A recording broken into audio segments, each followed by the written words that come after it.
Happy Republic day. हम अपनी जान के दुश्मन को अपनी जान कहते हैं, हम अपनी जान के दुश्मन को अपनी जान कहते हैं। मोहब्बत की इसी मिट्टी को हिंदुस्तान कहते हैं। जो दुनिया में सुनाई दे उसे कहते हैं खामोशी, जो आंखों में दिखाई दे उसे तूफान कहते हैं। आज़ादी।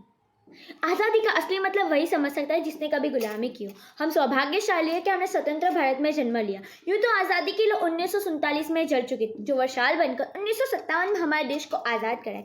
जब हम फिरंगियों के फेरों में फंस गए थे, तब वंदे मातरम के एक नारे से अंग्रेजों के दिल में 5-5 डिग्री वाला तूफान ले आता था। लोग मर जाते थे, मिट जाते थे, फांसी चढ़ जाते थे, वो भी अपनी देशभक्ति क्या खूब निभाते थे। किंतु ये उस दौर की देशभक्ति की कहानी। किंतु आज देश बलिदान नहीं मांगता, मर जाने, मिट जाने, फांसी चढ़ जाने को नहीं करता, बल्कि मेरे हिसाब से कोई व्यक्ति अपना काम सच्चाई ईमानदारी से करे तो वही सच्चा देशभक्त है। मैं नहीं मानती कि व्हाट्सएप या इंस्टा की डीपी को 3 रंगों से रंगना ही देशभक्ति है। और अगर आप कहोगे कि साल में 2 बार हाथ में तिरंगा लेना देशभक्ति है, तो मैं पूछना चाहूँगी कि वो ट्रैफिक की छाव में नंगे पाँव भूखे पेट जब वो बच्चा भिखारियों की तरह झंडा बेच रहा होता है, तो क्या आप उसे उसकी देशभक्ति बोलोगे? जी नहीं, ये उसकी देशभक्ति नहीं है, वो उसके पेट के भूख की शक्ति है जो उसे ऐसा करने पर मजबूर कर रही है। क्योंकि ना मस्जिद को जानते हैं, ना शिवालों को जानते हैं, पेट के भूखे सिर्फ और सिर्फ भोजन के निवालों को जानते हैं। देश परिवार के लिए समर्पण का भाव है देशभक्ति। देशद्रोही के दिल में उठने वाला तूफान है देशभक्ति। और मैं कहना चाहूँगी, अगर तू परिंदा है तो ये आसमान तेरा है, अगर तू दरिंदा है तो ये शमशान तेरा है।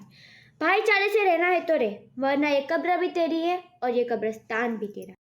हमने एक ऐसे समाज में जीते हैं जहाँ नारी सुरक्षा के नाम पर हम आज भी 4थे नंबर पर आते हैं। हम एक ऐसे समाज में जीते हैं जहाँ पत्थर की मूर्त को 56 भोग चढ़ाए जाते हैं और फुटपाथ पर नंगे प्यासे बच्चे ऐसे ही सो जाते हैं। मजदूर को मजदूर समझिए, मजबूर नहीं, गरीब को काम दीजिए, दान नहीं। यही सच्ची देशभक्ति है, यही सच्चा राष्ट्र प्रेम है। ना रब मेरा है, ना सरकार मेरी है, ना ये बड़ा सा नाम मेरा है। बस इतनी सी बात का गुरूर है कि मैं भारत की हूँ और ये भारत देश मेरा है। मैं ना सैल्यूट करना चाहूँगी सरहद पर खड़े हमारे जवान को, जो हमारे लिए रात दिन हमारी रक्षा करते हैं। देश की पुलिस, प्रशासन और संविधान को, और इस देश में रहने वाले हर एक वो इंसान को जो अपना काम पूरी मेहनत, पूरी लगन से करता है और जिसके बिना राष्ट्र निर्माण की कल्पना करना भी असंभव है। भेजा जेल भगत सिंह को, उल्टी गौरव की चाल हुई और पहली बार 116 दिन की भूख हड़ताल हुई।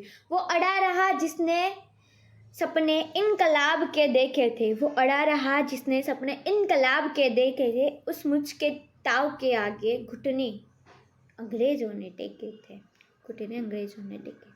जय हिंद, जय भारत।